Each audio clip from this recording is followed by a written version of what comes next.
Welcome to part 2 of my conversation with Mark Blowers. Now, if you're thinking of investing in watches, I wonder how much you have to spend. I wonder how much you'd like to spend.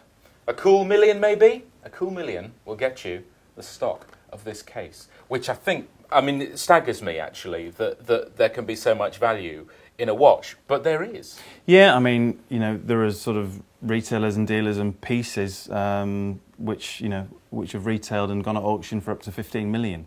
So, this is, don't get me wrong, the top end of the watch spectrum, but as I say, it does go onwards and upwards from here even. But what makes a watch valuable?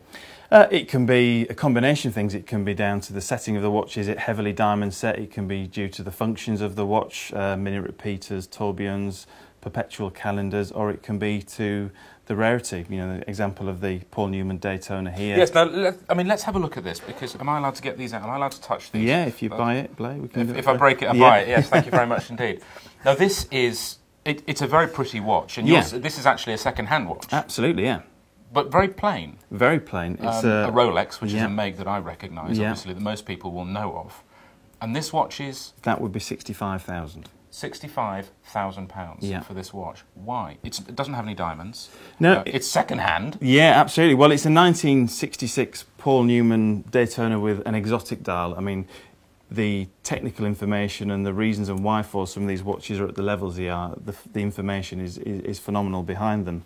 But it's been an iconic model, the Daytona, and this one with the exotic dial, which was allegedly pictured on an Italian magazine being worn by Paul Newman, has added to the hype around the watch, and that's the type of price point they go at, yeah.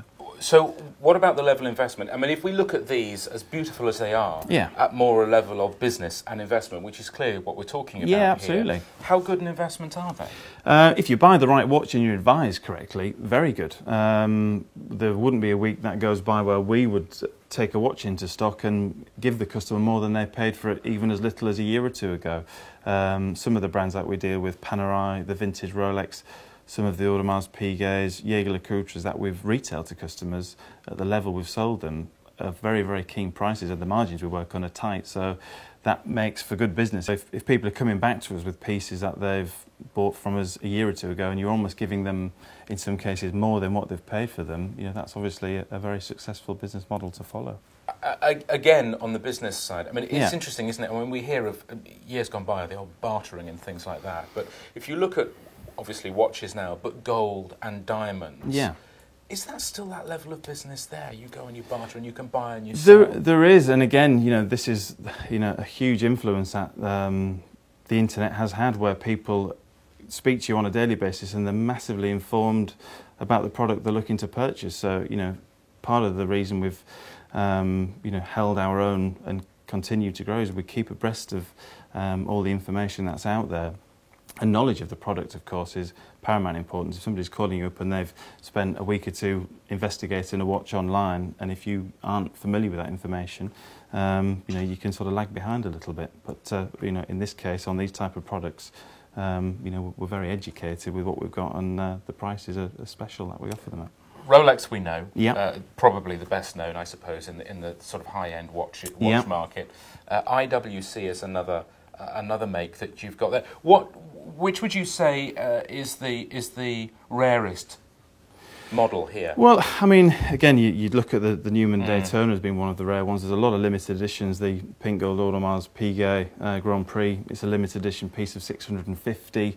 And are these the sort of investments that you would advise people to buy? They are. The limited edition short run ones? Yeah, I mean, some brands overdo limited editions, but again, with the knowledge that we have of the various limited editions out there, we'll always recommend the ones which, if are purchased, will do very, very well. That would be a good one. It's, a £45,000 watch, and if that came back to us in 5-6 years' time, we would hope to be offered, very close back to that in part exchange against your Breitling. Thank you very much. Yeah. Which one would you recommend? If I came to you now, money no object, which would you recommend that I bought? Which would be best for me? I think something along the lines of a lovely Jaeger-LeCoultre Duometer, which is my favourite brand. Yeah, superb brand, lovely quality, in-house built movements, and I think that would suit you down to the ground. This would suit me down to the ground, right? Fair enough. And what would I need to pay for For this one, this has got a skeleton movement in it. What would I be paying you for this? You'd be looking at paying about 15,000 for that. Okay, I'll just put this one back for now. Okay. Thank you very much indeed.